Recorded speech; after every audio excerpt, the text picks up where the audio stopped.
Welcome to Worth Your Time with your hosts from the nationally syndicated Bob and Tom Show, Kristi Lee, and the president and CEO of the Indianapolis Zoo, Dr. Rob Shumaker. Our mission to inform, entertain, and educate with guests from all aspects of life. We guarantee there isn't another podcast that features two hosts with such different backgrounds and discussions with remarkable people doing exceptional things. So let's get started. Here are your hosts, Kristi Lee and Dr. Rob Shumaker. Thank you for joining us, and I'm going to bow to you, Dr. Rob, because our first guest on our podcast happens to be one of your good friends, a man that I just met a few moments ago on Zoom, so I know nothing about him. I'm very excited to learn. That's not exactly true, because I did listen to podcasts and read some bios and stuff. I'm not unprofessional. He has his own podcast. Yes, but I'm going to leave this one up to you, and I want you to introduce your buddy. I will, and he is my buddy, one of my best friends and colleagues, and a wonderful guy, Dr. Charles Foley, who is a senior conservation scientist at Lincoln Park Zoo in Chicago. And the topic today, because he is internationally recognized as an elephant expert, and particularly on elephant conservation, our big topic for today is elephants, and we couldn't have a better person than Dr. Charles Foley. Charles, welcome. Thank you so much. It is such a pleasure to be here, and I am blushing at all the compliments that you have thrown my way. So I don't believe you're going to be asking a bunch of questions. I don't believe you're going to just No, I have a lot of questions. First one would be, why elephants? There are a lot of animals out there. Why did you select elephants? Why indeed? Yes. Look, the truth is that I've always been fascinated by animals. And it started when I was very young. I was 7 years old. We were living in South Africa at the time, where my father was a diplomat. And he took me to the Kruger National Park. I saw a giraffe, and that was it. I knew that I wanted to spend the rest of my life working with animals. So read as much as I could about wildlife and tried to learn all the different mammals. And then I did my first degree in zoology. And once I'd finished that, a friend and I, his name's John Grimshaw, we decided that we wanted to go to Africa and do something with animals. And a little while earlier, I had been incredibly fortunate to meet an astonishing person called Ian Douglas Hamilton. And there is indeed a connection with Ian and the Indianapolis Zoo, because he was one of the first winners of the Indianapolis Prize, which is the premier prize for wildlife conservation. And Ian, he's the elephant guru, right? He was the first person to do the seminal studies on elephant behavior. This was in the 60s. And he was the one who discovered that elephants live in family groups and they're led by matriarchs, etc. And he went on to do astonishing things for elephant conservation. And Ian suggested that we go to Mount Kilimanjaro in Tanzania to count the elephants over there. And he very kindly helped us raise the money for this. And that's how my friend and I, John, we ended up living in a little hut on the slopes of Mount Kilimanjaro up in the forests, trying to count elephants. Now, how do you know you didn't really count the same one twice? Yeah, actually, what happened was that we didn't actually we saw hardly any elephants at all. Oh. Because the thing about forests is that if you do see an elephant, it's typically like running away from you or running very rapidly towards you. And it wasn't that easy to actually see elephants. So instead of counting elephants, what we did, we spent a year counting elephant dung.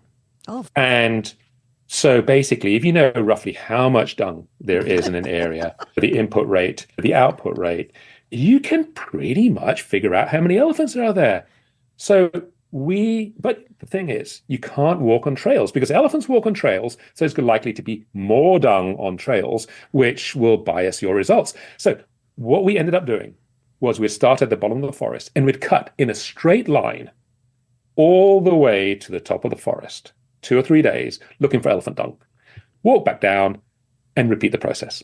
Now, here's the thing I have to say, which I don't know if you remember this, Charles. Charles and I have known each other for a number of years, done trips together. He took us around, my family and I are in Tanzania. Our families are great friends. But we realized that we had met each other years ago and didn't remember it. He mentioned something about the elephant dung made me think I was going to say, did you meet over dung? We did. We actually did. You were doing a study at the National Zoo with the wonderful African elephant Nancy, who used to live there years and years ago. And we met, and I didn't realize it must have been more than 20 years later. I realized I had met you at that time. And that study darn near killed me. So let me tell you, what we were doing was we did what was called a radio infusion study. So we would put radio-labeled hormones in the elephant, as we're like giving her an X-ray, and then we collect all the blood for 12 hours, the urine for 24 hours, and the dung for 5 days. Oh. Now, this was the middle of summer. One elephant, DC. by the way, one elephant. I want to know how much dung an elephant leaves in 5 days. Can you give us an idea quantitative? About half a ton. Oh, my God. It's true. So, oh, my goodness. But the bottom line was that after 5 days, this dung had all been sitting in sort of plastic bags. And I said to the head keeper at the time, I said, what do you do with this stuff? And he said, it's mildly radioactive, isn't it? I said, yeah, mildly. I said, I don't know. What are you going to do with it? And I thought, oh, dear. I called up my colleague in Front Royal at the Smithsonian Institute over there, and I said, Sam, what are you going to do about this? He said, Charles, what you are going to do is drive the dung out to Front Royal, and we will figure out what to do with it there. So he says, I'll send you a vehicle. So he sends me, I thought it was going to be a truck, right? It is a car with a little pickup on the back, okay? And by the time I've got half a ton of radioactive elephant dung in the back, this thing is practically pulling a wheelie. And I'm about to drive for the first time ever in America. And I'm just pulling out of the parking lot, and someone walks up to me and says, hey, you heading out to Front Royal? Do you mind taking this rare species of duck? There I am. I'm driving along, and I don't know where I'm going. And it's not I'm driving close. Really slowly. It's not close. It's in the Blue Ridge Mountains from downtown D.C. That's right. Yeah. Yeah. And these cars, as I'm driving very slowly, these cars pull right up behind me, and then they drop back. Right? Was the smell that bad? Oh, it was pungent. And finally, I get onto the HOV lane because I figure the duck's got to count for something, right? But as I'm driving along, it suddenly dawns on me, if I have an accident, I am going to make CNN headline news. Oh, yeah. And as far as I know, that elephant dung is still sitting in some barn somewhere over there in the Front Royal. That's how we originally met, not remembering that we met. And then fast forward now, you're having a phenomenal career studying elephants in Tanzania. And I love the description you have of Tarangire National Park. You literally described it as elephant heaven. Is that fair to call it elephant heaven? It certainly seemed like it for me. Yeah. It's got everything elephants need. It's got a river running right through it, so it provides like year-round water, lots of vegetation, lots of different tree species, etc. So plenty of food, and most importantly, it's safe. They're not being shot, they're not being harassed, and so the elephant population over there has thrived. I have a question. What surprised you the most about elephants? I think it's how aware they are of what is going on around them and with me. They would, hold on, you are going to edit this, aren't you? Maybe. Yeah, we can. We'll see how good the story is. Yeah. Did I throw you a curveball? Okay. I'm sorry. No, it's... Don't edit no, this I'm trying part. to think this is great. Yeah. Of all the stories. Yeah. I think what it is about elephants is the fact that you can really interact with them, right? They will get to know you as an individual. What I would do was I would drive out in my car. I had a little red Jeep, and I would sing to the elephants. And the reason that I would sing is because I wanted them to know that it was me behind the wheel, right? Because my car would break down quite frequently. And then I would have to borrow someone else's vehicle, and often it would be some old beaten up Land Rover. And the problem was that old beaten up Land Rovers were the poaching vehicle in the 70s and 80s. And elephants really didn't like beaten up old Land Rovers. And so I needed them to be aware that it was me in that car so that they wouldn't run away. Obviously. So I would sing to them. What song? I will not go into those details. You're not going to sing it for us? I'm afraid not. Sorry. but it must have worked perfectly. Yes. They were very aware that it was me. And what would happen then is that if I then brought someone else out in the vehicle with me and we were talking, then the elephants will stop and they'd all listen and they'd rumble. It's like there's someone else there. And on one occasion, I brought a young lady who was wearing perfume. That did not go down well at all. Ooh. All the elephants just ran away. So yes, they were extremely aware of what was going on in the vehicle. So when you say rumble, can you explain a little bit about a rumble and infrasound and how that works with elephants? So elephants have a whole range of communications. And if you go and you park your car next to an elephant, you'll often hear they'll communicate with each other. And it'll be a low, deep sound. It just goes through your bones. It's a sound, right? But that is one of the sounds that we can actually hear. They make many other sounds, which, Rob, as you say, they are very low frequency.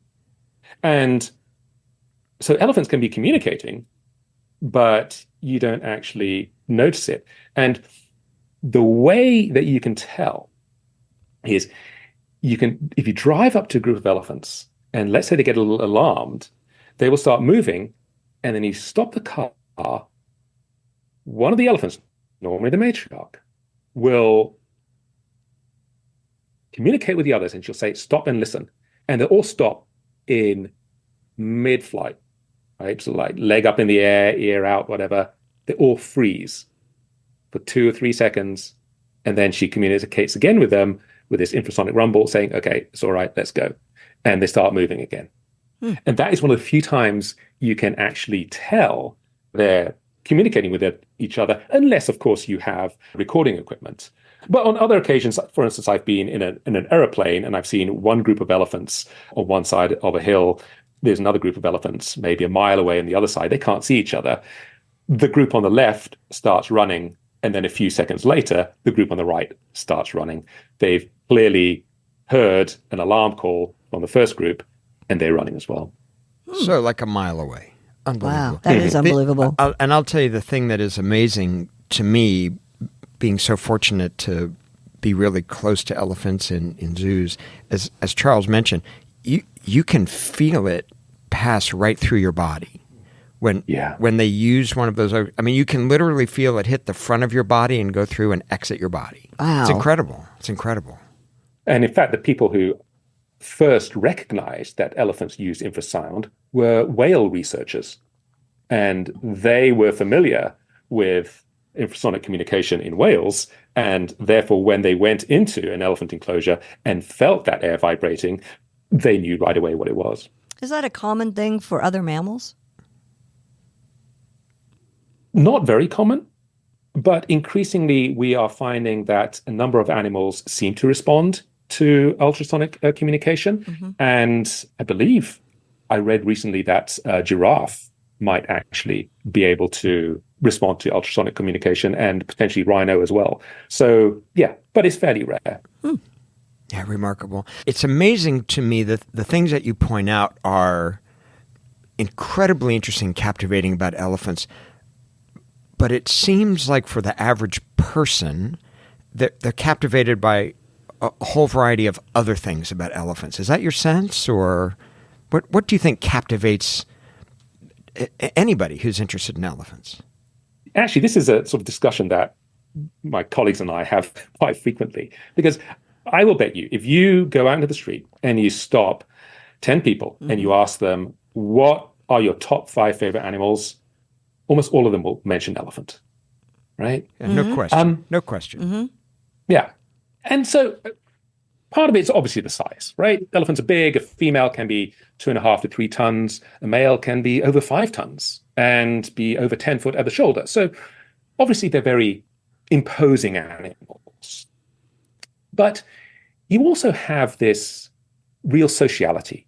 So elephants, they live in family groups, and you've got the female and her daughters and their offspring, or you have 2 sisters and they're young, and they will stay in these family groups pretty much for life.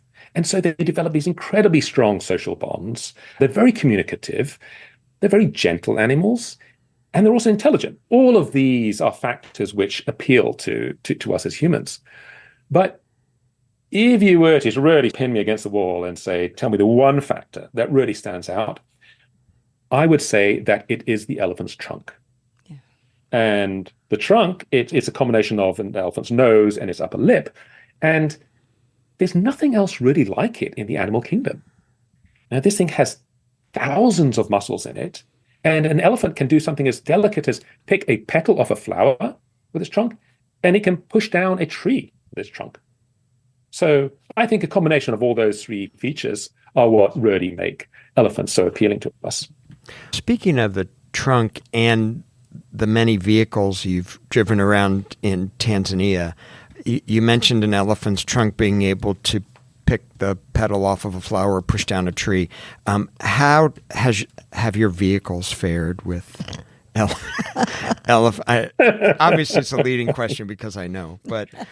have you been speaking to my insurance company? I have been Rob? speaking to poor Flo. She's concerned again. Yes. One of the things about being an elephant researcher, one of the sort of hazards of the job is that at some point, an elephant is likely to hit your vehicle. Okay. And I've had it happen a couple of times. And Who one do you occasion, call for that? Excuse me. A AAA call or? Yeah, no, that was a tricky one. That one. I want to hear the story. That was many calls, to be honest. So the time when I really got smacked, it was really unfortunate for 2 reasons. The first was that I was driving a brand new Land Cruiser, right? This was like my pride and joy. And the second reason was because I had a Tanzanian graduate student. Right? He was a master's student that I was paying for him to do his degree. And this was his first day in the field, right? So we were going out, following a group of elephants, and we were collecting elephant dung. Again, the dung theme here. We were doing this to analyze their genetics. Sure. We came across a female. Her name was Jill. And a couple of weeks earlier, I'd had a bit of an altercation with Jill. She had charged me a couple of times, and I really didn't think too much of it because I get charged all the time by elephants. But on this occasion, Jill saw the vehicle. She was some distance away, and she just came barreling down towards the car. And she plowed right into the front of the vehicle. She lifted it up and started pushing it backwards. So I put the car into neutral and I started steering it so that she wouldn't roll us. And she pushed us about 40, 50 yards. She kept on getting closer and closer to the side door. And I thought she might actually flip us. But eventually she pushed us into a bush and she backed away. And we were shocked. And I was also a little bit angry, to be honest, because of my nice new vehicle. And I don't like to leave it with an elephant where they have, been dominant to me. So we had a few minutes of me, pushing her back. She pushed us back, etc. And then we left it. And we went back to camp. And I was like stewing about my vehicle.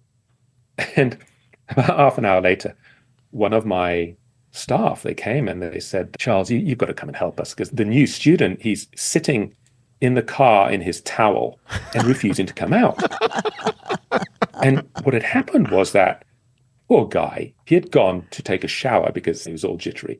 And we'd forgotten to tell him that every day a lioness was coming in to the camp and drinking from the bird bath. was 6 foot away from the cat. So poor kid, he steps out of the shower and he sees his lioness and he goes, ah! And the lioness goes, ah! And they both run in opposite directions. And there he is in the car, refusing to come out. I thought, I've lost him. The very first day, and I've lost him. But you know what? Oh, to all credit to him. His name was Deus Ishingoma, and Deus, he carried on, he finished, he did a great master's degree, but he now works in the medical field. He probably still looks at dung, just different kinds. Yeah. Have you ever been frightened? Yes, I have, but typically not around elephants. The strange thing about elephants is that after a while, that just became my job. I was used to being charged by elephants. I was used to sort of pushing back on elephants. You have an expectation at some point an elephant's going to ram into your car, etc. And it never... I try to minimize the risks. I did very little outside the car on foot because that is a surefire way to eventually get hit and hit badly. But elephants, they're not typically particularly aggressive animals, and most of them knew me. And so I felt I could do most things around elephants without them really taking umbrage. So you've never been injured by an elephant? I've never been injured by an elephant. That's no. incredible. And the times when I've been really scared was when I did really stupid things like walking out in the camp at night and I was attacked by a leopard. Whoa. You were attacked by a leopard? Your question was very specific. If you've been injured by an elephant, and he Yeah. answered you very accurately. Yeah. You were injured by Yeah. a leopard? I was not injured by the leopard. I was attacked by a leopard. And so this was me being very silly. It was the very early days. This was back in 1993. I had a little camp in the middle of the national park. There's no fence around it. So the animals would come and go.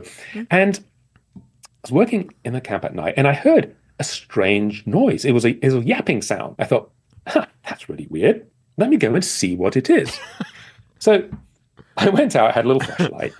I didn't even tie my shoelaces up. I just potted out. And I could hear that there were elephants around. So I thought, there's elephants around. It should be fine. And I walked to the edge of the camp, which was on a dry riverbed. And I shone my torch into the river. And there were 2 black-backed jackals. They're like foxes, right? And they were looking at me and giving the occasional yap. And I thought, that's interesting.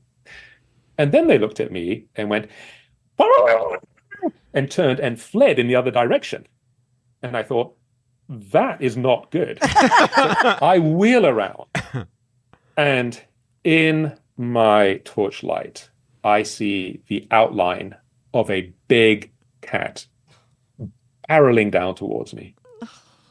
And this thing is only a few meters away. And I panic. And I start to run. And I could almost feel the claws in my back. And I tried to scream. I tried to alert my staff that I was being attacked. I couldn't. I could not make any sound. So I ran back sort of 20 yards or so to my tent. I dived over the table, dived in. I was lying in there in a heap. And finally I got up and I shone the torch, and exactly where I had been standing was a big male leopard. And what had happened was that the leopard had seen me from behind and thought I was some fairly unique primate and attacked. And when I spun around and shone the torch in its eyes, it realized, obviously, I'm not its usual prey. And it hit the brakes. And I saw afterwards these big skid marks where it's come to a grinding halt. And I was able to get away. But basically, I was about half a second away from being hit. And leopards disembowel you. So it would have been a fairly messy situation. So I'm rather glad that didn't happen. And what it taught me, though, was that if you are going to live in the wilds, in the bush of Africa or wherever, you need to learn what the warning signs are, because the animals will tell you. If there's a predator around, the baboons will tell you, the vervet monkeys will tell you, the birds will tell you. And it's a case of learning what those warning signs are and paying heed to them. Because once you know what's going on, you're a lot safer. That makes sense. Still, Whew. Speaking of your There would have been dung left. It wouldn't have been the leopards either. Speaking of your lovely camp, you you and your wife Laura raised two lovely young women in that camp, your two fantastic daughters. And I know that was not so easy, having infants and toddlers and so on living in the camp. So by then you'd learned a lot about the precautions, I'm sure. Yeah. So one of the things I found absolutely fascinating is that the sound of an infant crying is this wonderful predator lure, right?